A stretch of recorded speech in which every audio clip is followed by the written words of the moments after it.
Welcome back to Skills Upgrade, a Talking Drupal mini-series following the journey of a Drupal 7 developer learning Drupal 10. This is episode 7. My name is Amy June Heinlein. I am a Drupal mentor coordinator, and I work at the Linux Foundation as their certification community architect. Now, remember, during this mini-series, we follow a Drupal 7 developer as he upgrades his skills to work on Drupal 10 projects, with that ultimate goal of supporting Drupal 10 project and contributing back to the community. This is a weekly show. Each week, a mentor will review the developer's progress, answer his questions, and set goals for the upcoming week. Our developer is Chad Hester on Drupal.org, an enterprise technical consultant and solutions architect with a background in website development of over 20 years. And our mentor is Mike Anello, Ultimike on Drupal.org. He is the co-founder and vice president of Drupal Easy, a Drupal training and consulting firm based in Central Oregon. I just want to make a note that during the recording for this week, Mike was traveling and had internet speed issues, but the audio was prioritized and it's mostly good. So we decided to push forward. So let's think back to episode 6. Chad was tasked with looking into PHP unit tests. Mike warns that there's no one place to look for those in the docs. Mike gave Chad a GitHub snippet of a PHP XML file. I wonder how he fared. Hey, Chad, how's it going? Do you have a good week? Yeah, good week. Got through the homework, did a little recreational stuff over the weekend. So, Chad, was this your first foray into automated testing of any kind, or have you done anything like this in the past? Yeah, probably more than 10 years ago with Behat, Gherkin, that sort of thing, but nothing too in-depth. Yeah, I mean, that's as far as like what I had you look at was functional tests, and that's what you're going to be working on next week. That's a pretty similar to Gherkin and Behat tests, where they're kind of simulating a browser, and you have to write code that basically walks, the test through the steps of like load this page, make sure you see this, and then enter this value in this field and hit that button. It's all kind of codified, but so just having even a little bit of background in it. I remember the experience I had with testing was with Selenium in a browser, which I think I don't even think when I started it was even writing out JavaScript. I think when you recorded a Selenium test, I could be mistaken, but I think it was like doing HTML. Like this was a while ago though, so I think there were like some special plugins but for anyway, Selenium. Yeah, there were absolutely browser plugins for Selenium to record that stuff. I remember I did a bunch of Selenium tests for a big client at the time, and we used those for a couple of years until they just got outdated and they didn't want to update. Anyway, let's talk about the examples module. I was curious, when did Drupal.org pick up any sort of automated testing? Was it after the switch to GitLab, or I know they had simple test for a while, but I believe that there were some automated tests going before Drupal 8. I did not start writing tests until after Drupal 8 came out, so I don't really have a good handle on that, but I'm pretty sure that there was some automated tests in Drupal 7 and before, but don't hold me to that. It's a history lesson if nothing else. But I think the testing example module was fantastic to jump into. And I looked at the items that you had mentioned, specifically called out. I got a little hung up on one, but I was able to answer my own question related to it, thankfully. Right. I mean, a lot of the tests that I wanted you to look at in the examples module were actually, I asked you specifically, just worry about the functional tests. I mean, Start there if you wanted to look at more. And because the examples in the testing example module are very straightforward. None of them are very long, but they have the important bits, right? They extend browser test base, which is a Drupal core class, which has kind of all the low-level helper functions or helper methods, I should say, for writing a functional test. They have, an example of here's a modules array that you have to define the modules that you want enabled for the test. Here's the theme we need to define the theme to actually be used for this test. And a lot of times you want like the fastest possible theme to make your test run as fast as possible. So a lot of times start setup method. So the way these test classes work, functional test classes, actually any PHP unit test class works, is any method of the class that either begins with the word test or has the @test annotation in the doc block is considered a test. And when we run a unit, when we tell PHP unit to, hey, run this test class, it's basically going to look at all of the methods in that class and only run the methods that either begin with lowercase test or have @test in the annotation. But before it runs any of those methods, it's going to run the setup method. So the setup method is kind of like this global method where you can put setup work for all of your test methods. So, I mean, tell me, did that come across in what you saw? Yeah, the setup method wasn't in the front page link test, which I'm guessing it just didn't have any setup. So that's probably why it didn't do anything with it. But the front page link dependencies test did. And I thought that was interesting. At the very top of it, it says always call the parent setup. So parent : setup. But yeah, it made sense once that breakdown was put together. Yeah. Yeah, I think the best way to learn how to write, forget about functional tests, but any of these, unit, kernel, functional JavaScript tests is to, open up an existing test class for either a core module or a well-written contrib module. And I normally will get the lay of the land by looking at, okay, does it extend browser test space? If so, then great. If it extends something else, does that something else extend browser test space? And normally, for functional tests, somewhere in the hierarchy, it will have extended browser test space. If there's something in between, you probably want to look at that base class just to see what that's giving you. Okay. But so, confirm it's extending browser test space. Look at the modules that are enabled in the modules array. You could take note of the theme. It normally doesn't matter, but sometimes it does. And then I normally go right to the setup method first.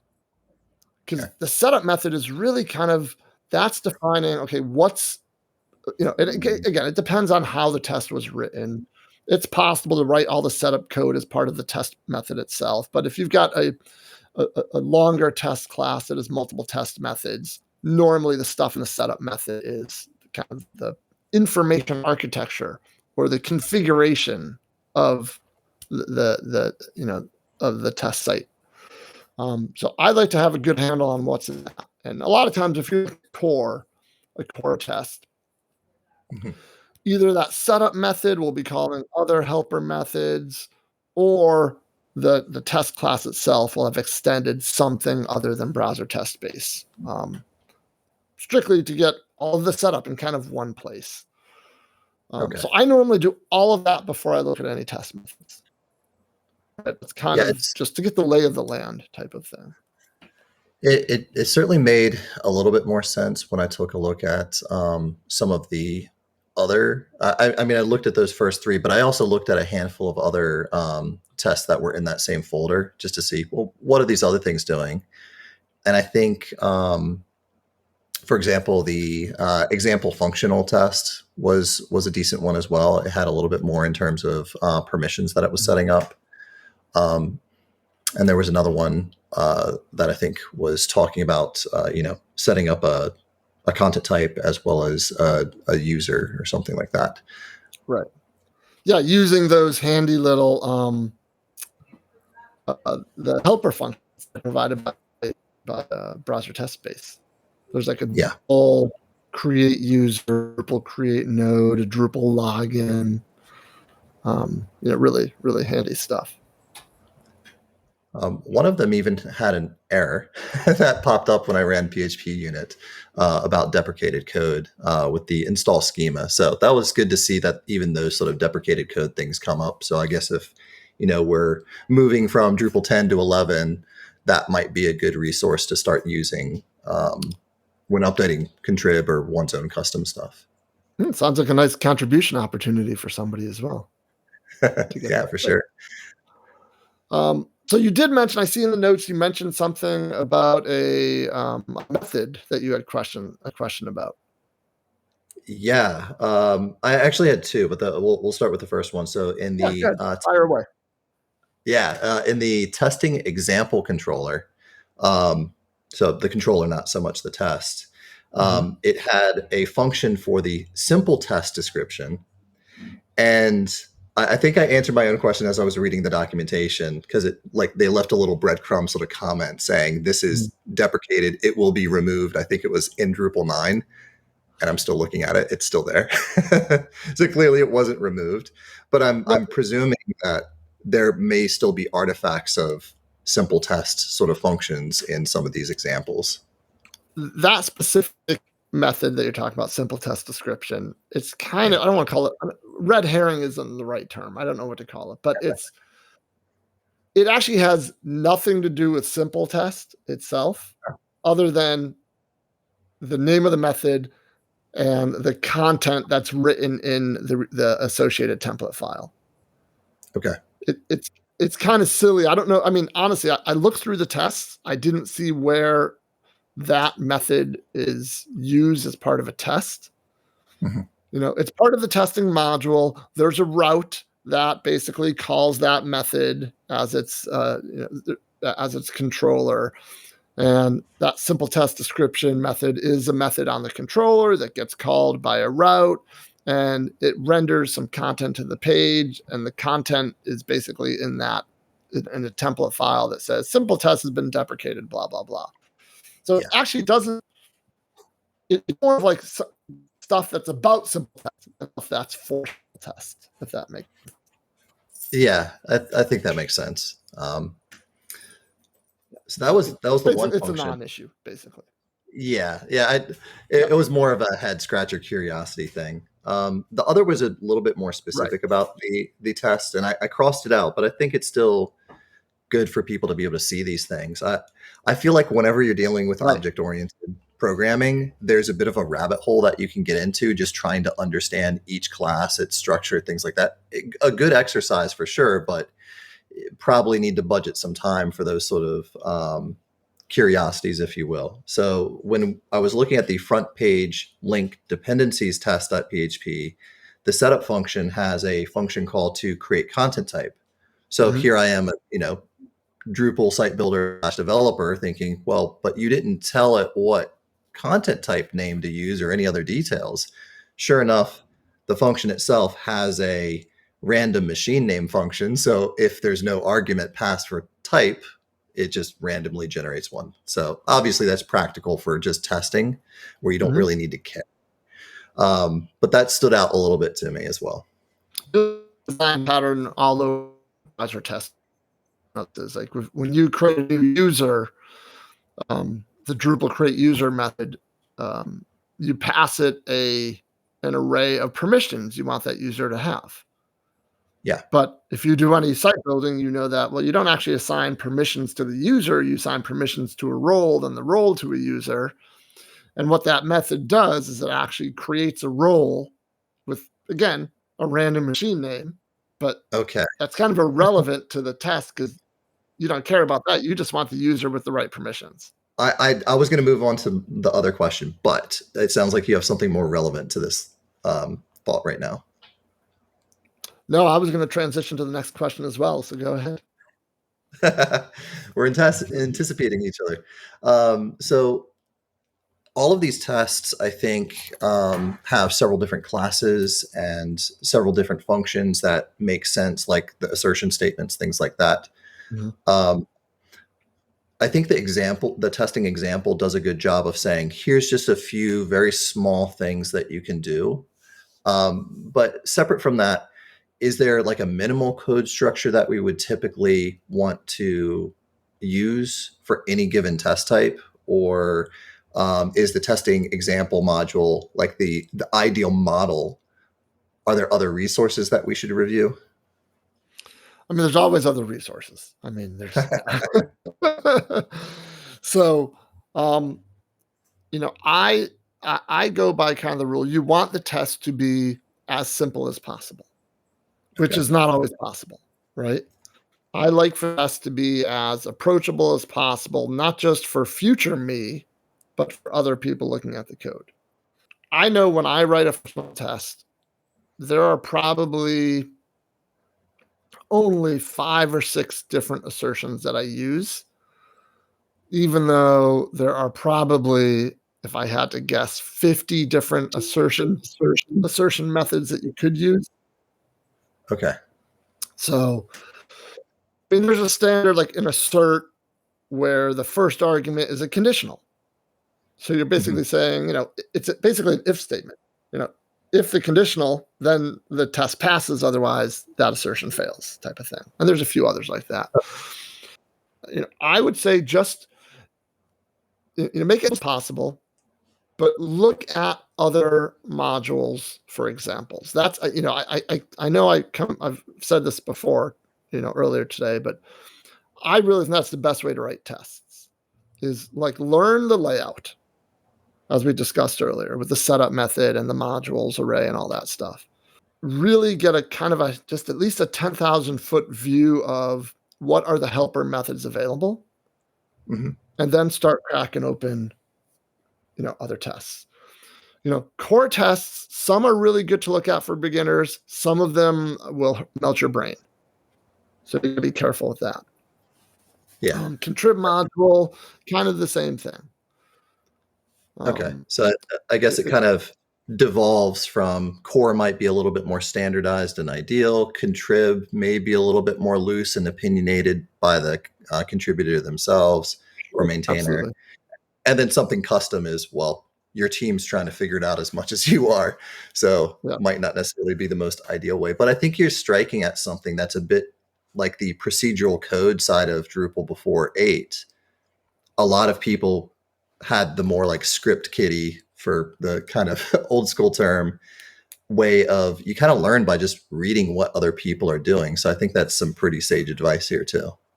Yeah, I think, with most, module development in Drupal, there's so much good code out there to model your code on. It would, kind of, you'd be doing yourself a disservice if you just tried to like reinvent the wheel. Yeah. And it's not just about the documentation. It's about seeing real working machinery to learn. Although I do see in your notes, you did mention Selwyn Polit. I hope I pronounced his last name right. Polit has a open source Drupal book. I don't know what the is there, but he does have a section on testing, which it looks like you found helpful. Yeah. One of the first things that actually I think I felt was helpful above and beyond that testing example was he does a good job of breaking down, like you said, some of the assertions, but also, there are different types of tests. And when you do those tests, there are base classes that you should consider first. Like a PHP unit test, you would use the unit test case. Or if you have the functional test, it'll be that browser test base that you were talking about. So I think it's so direct, the documentation he has. I found that very helpful. And the testing example module didn't have a functional JavaScript test. So I think that was kind of interesting too. All right, well, functional JavaScript tests are kind of like their own little beast because there's more dependencies required for that. So for me, I recommend for folks learning automated, start with a functional test. Just because they're the easiest to understand, they're the easiest to get going with. But in all honesty, when I'm working on a custom module or contrib module and I need to write a test, I kind of go the opposite direction. I think, okay, can I do this as a unit test? Yeah. Because unit tests are the fastest. They have the least dependencies. They're normally, if you can get away with a unit test, and in this case, it'll be unit/kernel test because they're kind of the same thing, just with different dependencies. But if you can get away with unit or kernel, your test's going to run faster, and generally, it's going to be more straightforward. Well, I don't know if I should. That's not always true, but I kind of preference unit and kernel tests over functional tests when possible. I usually thought of unit tests sort of like, here's the structure that's intended to exist. let's make sure that it actually works the way it's supposed to exist with, whatever it is that you're testing. And I'm seeing functional tests a little bit more aligned with like user stories. Like, here's what a user should be capable of doing. Is that your take as well? Absolutely. Yep. When I'm working with clients and I am trying to convince them to add or to include money in the budget or tests, normally the way I sell it is with a functional test, to be honest. Because I can sell saying we can test that your most valuable process on this site works. Mm-hmm. Okay. I think that makes sense, especially me coming from more the UX world these days. Mm-hmm. Are we ready to talk about next week? Yeah. I'm a little bit anxious and excited, but I think this is where the rubber starts to meet the road, right? A little bit, yeah. So, think of this as the capstone project, no pressure. So I talked to the maintainer of the, I put the wrong module in there, of the Smart Date module. Okay.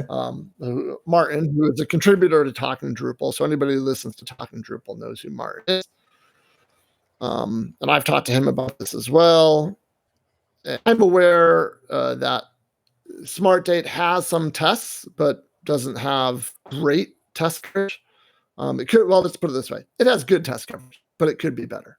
So, I'm talking to Mark. He suggested several functional tests that you can write. And the one I selected, and I basically copy and pasted it into this document for you, and I'll read it verbatim. A functional test to submit a date range, with an end time before the start time. And then when that gets submitted, validate that an error is returned. So kind of a simple, kind of a obvious error. Nothing that is too, arcane or difficult to kind of understand. I think anyone who just listened to that sentence, it would make sense that, sure, date range and the date or the date is after the date, that's going to be a problem. So, okay. So the steps for you. Yeah, I can see the step. I imagine that the error that would be registered would be something that triggers from the controller or the plugin itself for that input field. So maybe that might tip me off as to what to look for in the test. But you were going to say the steps. Well, here's what I would do first. I would spin up a fresh Drupal 10 site, install Smart Date, and reproduce this error manually. Well, that's your assertion. Your assertion is going to be, you're going to do all of this setup, and then you're going to create a node that has a Smart Date field on it, a Smart Date range field on it. You're going to put the end time before start time, programmatically hit the submit button, and you're going to look to see if that error message appears.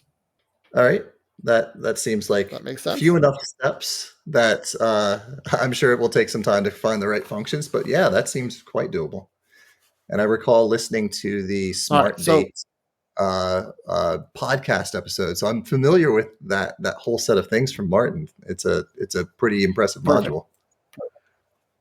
Well, you won't be alone on this. So I'm available. Martin's available. Okay. So here's kind of the big picture of what we want. First, create an issue in the Smart Date issue queue, and describe what you're doing, categorize it properly, and most importantly, assign it to yourself. So that's one of the drop downs you can assign it. So just make sure you assign it to yourself. Then we're not going to use the patch workflow. We're going to use the merge request workflow. So you're going to create an issue fork. And then you're going to follow the actions. It'll all be right there on the issue that you create to that issue fork local. There's some Git commands you run to, and then you write the test locally. Make sure the test works locally. And we'll come back in a minute. When you think you're done, you commit and push to that issue fork.